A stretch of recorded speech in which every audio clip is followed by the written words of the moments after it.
तेरा वचन। पाप की दीवार थी, मसीह यीशु ने अपने बलिदान के द्वारा उस दीवार को क्या कर दिया है? गिरा दिया है, ढा दिया है। हालेलुया। और पौलुस कहते हैं कि और मसीह ने अपने लहू के द्वारा क्या कर लिया है? अपने लहू के द्वारा पिता के साथ मेल मिलाप करा दिया। हालेलुया। यह है सुसमाचार।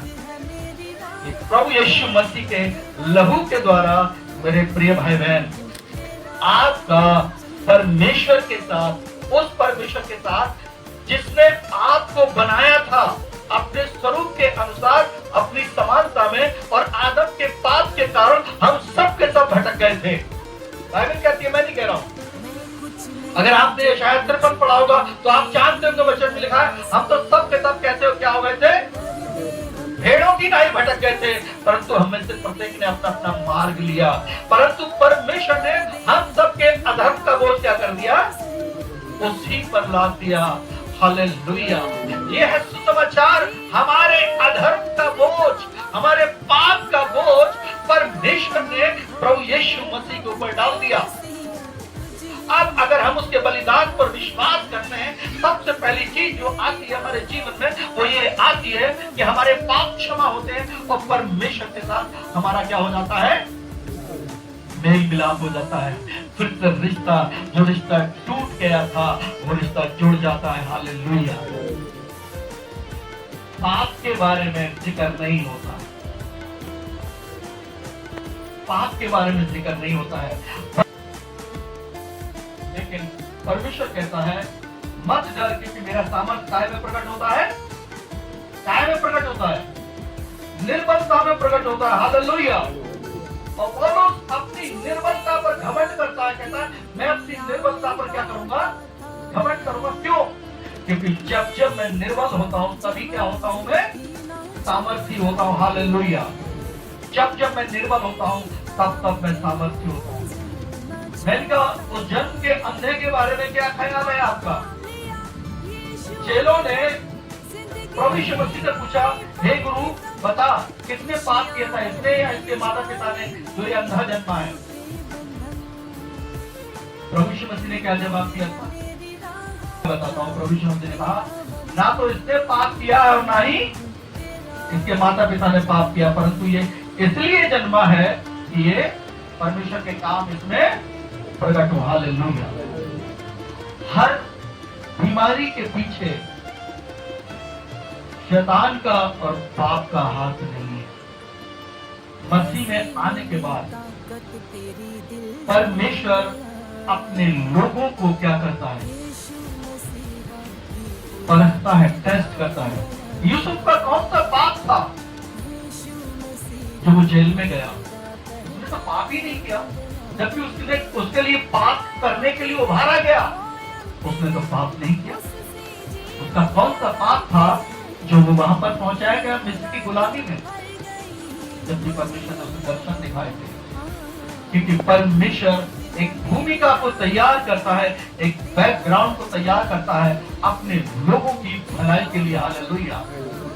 और अगर आप में से कुछ लोग, हाँ 3 बातें हैं मैं बताऊंगा हमेशा। मेरे साथ समस्या कोई भी होती है, मैं एक बात पूछता हूं परमेश्वर से, प्रभु क्या ये शैतान की ओर से अटैक है?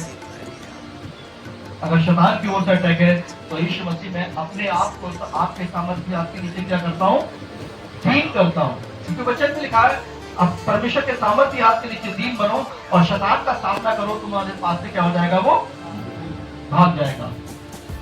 मैंने कहा प्रभु मेरे पाप के कारण है तो मैं प्रभु क्षमा मांगता हूं, प्रभु मुझ पर दया कर दे। और अगर ये समस्या मेरे जीवन में आपकी महिमा के लिए है तो प्रभु मैं सरेंडर करता हूं अपने आप को, आपको महिमा मिले। हालेलुया। आपको क्या मिले? महिमा मिले।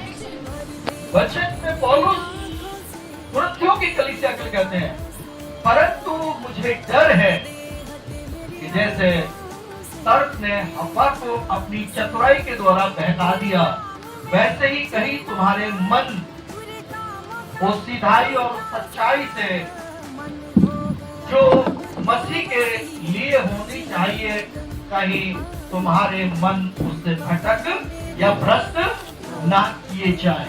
ये चिंता है उसके पास। और ये चिंता वो ही नहीं कह रहा कि सांप बनकर आएगा शैतान, नहीं, वो झूठे शिक्षकों की बात करता है। आगे जब आप 13-14 पद को पढ़ेंगे तो वहां आता है, लेकिन उससे पहले 4 पद को पढ़े जल्दी से।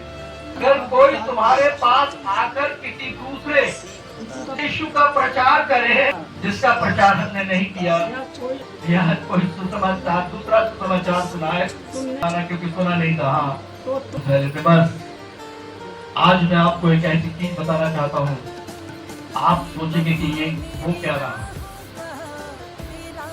यीशु मसीह जो परमेश्वर का पुत्र है, जो कुंवारी से पैदा हुआ, उसके अलावा भी एक और यीशु है। मैं नहीं कह रहा हूं बाइबल से, एक और यीशु है। पवित्र आत्मा की नकल में एक और आत्मा है। लेकिन प्रभु यीशु मसीह पर विश्वास करने के द्वारा क्या मिलता है हमें? पवित्र आत्मा मिलता है। लेकिन वो जो दूसरा यीशु है, उस पर विश्वास करने के द्वारा एक दूसरा ही आत्मा मिलता है। और एक और सुसमाचार है, जो झूठ का सुसमाचार है। आज उस सुसमाचार का सारी दुनिया में बोलबाला है, चारों तरफ बोलबाला है मेरे प्रिय भाई बहन, क्योंकि अब तक 200 से ज्यादा लोग आ चुके हैं जो अपने आप का मसीह जानते हैं, हार्ट अटैक से मर गया। जिसने भविष्यवाणी की थी यीशु मसीह कितने साल का कब आ रहा है? 2021 मई 2012 को